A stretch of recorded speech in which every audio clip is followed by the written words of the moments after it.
We have opened up the parliament to schools, colleges.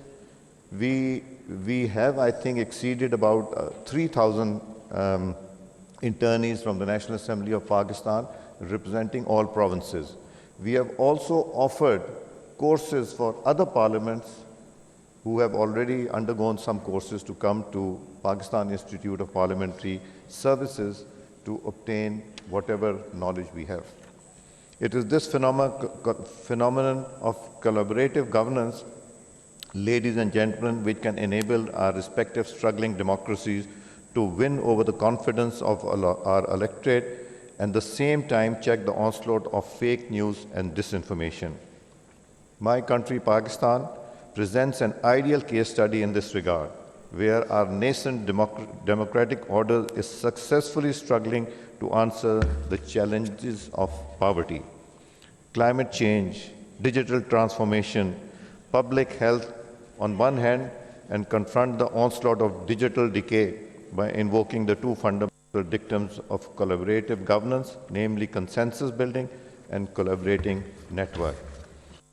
On one hand, we saw the emergence of broader political coalition of more than 8 national and regional political parties joining hands to develop a national consensus to steer Pakistan through troubled times and succeed in restoring the national economy. On the other hand, national and provincial government has also succeeded in establishing strong collaborative network of civil bureaucracy, civil society, and communities for ensuring better service delivery mechanism. Since I am from Punjab and from Lahore, so let me first talk of Punjab, then I'll go to the other provinces. As we gather in the provincial capital of the province Punjab, let me begin by pointing to the exemplary path taken by the elected government here under the dynamic leadership of Pakistan's first ever woman Chief Minister. The provincial executive has taken some of the landmark initiatives. I will not be able to mention all of them. The list is a bit too long. Reaching out to the underprivileged, marginalized sections of society. These include unprecedented higher education fully funded scholarships for deserving youth, schemes for farmers, housing for homeless, and even scheme for the persons with disability. Such fine examples of collaborative governments are also evident in the province where in Sindh, state-of-art health sector and housing for the affected communities of the 2022 floods were made available through effective public-private partnership. I myself has witnessed those. It was a flood we've never seen in the history of Pakistan, but the way the recovery was made, the way the Sindh government played their role, it is really commendable. The province of Khyber Pakhtunkhwa, through its Ayaz program the province of Balochistan, through numerous schemes of IT-based service, delivery provisions of cost-effective solar panels to remote communities, addressing growing challenges of energy deficiency and expansion of mining industry on modern footing to provide job opportunities are a few examples which reflect the common resolve to reach out and serve the masses. When I talk of all provinces, it gives me great strength to know that there's not a single area where effective work is not being taken place. And I must not forget to mention Azad Jammu Kashmir and Gilgit-Baltistan, where our two speakers who are representing them here are source of strength to the democracy and to the system we are in. Ladies and gentlemen, South and South Asia are vibrant regions rich in culture, economic diversity, ecological significance, yet we face common challenges that require a united response. We have many lessons to learn from each other, which can be replicated to get solutions to a common problem. A unique maternal health care of Sri Lanka that ensured world's lowest maternal and infant mortality, Salman Sahab, you are the Minister of Health. So I think Sri Lanka is a model where Sri Lanka has ensured world's lowest maternal and infant mortality, the sustainable living of combat environment threat to the Maldives, and the phenomenal technologies and infrastructure progress made by Malaysia present best international practices to be learned and replicated. We face common challenges that require a united response, whether mitigating climate change through transboundary water management, reducing economic inequalities, or responding to global pandemics. Our success depends on collaboration. And in this regard, parliamentary exchanges and interaction are the best available platform to ensure meaningful collaboration at the regional and international level. As elected representatives, we bear the responsibility of ensuring governance serve all citizens equitably and effectively. The challenges of poverty, climate change, digital transformation, and public health transcend borders and demand transnational cooperation. It is also the prime responsibility of the representative parliament that it must not let anyone feel left out.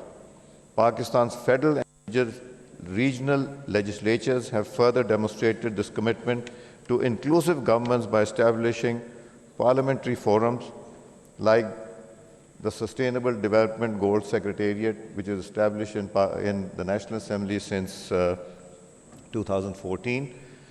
We have the Women's Caucus, we have the Children's Caucus, and we have the young parliamentarians who are below the age of 40.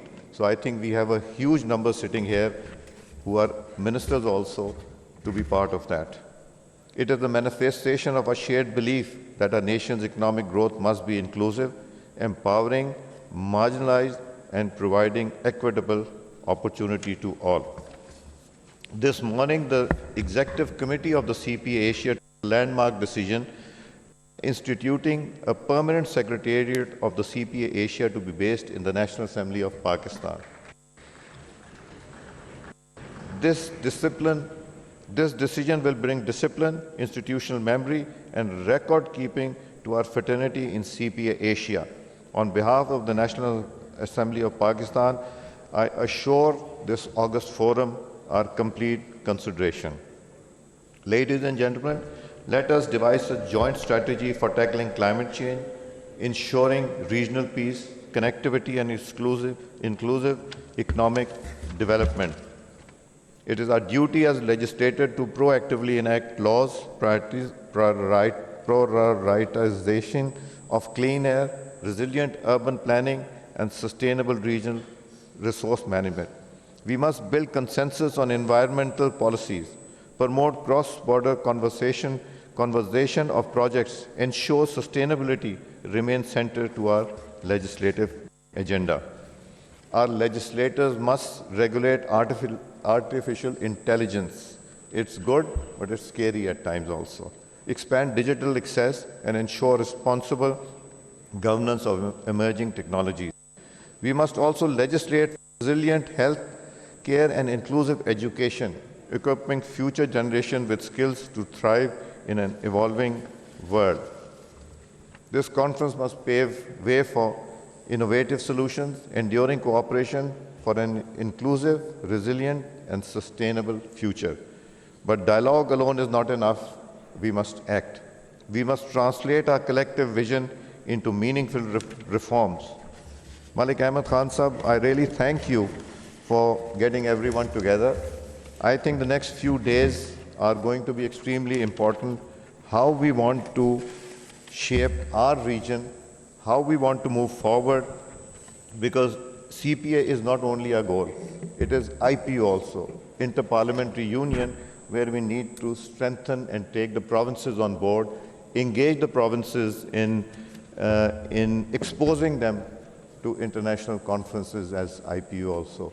So I thank you for arranging this gathering, and the variety of guests that you have invited, that gives me further strength of, I'm sure you're getting in colleges and schools also, and your and my college will also be coming here.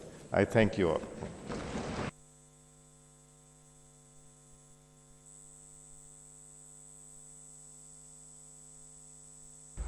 Ladies and gentlemen, distinguished guests, before the Secretary General announces the further program schedule.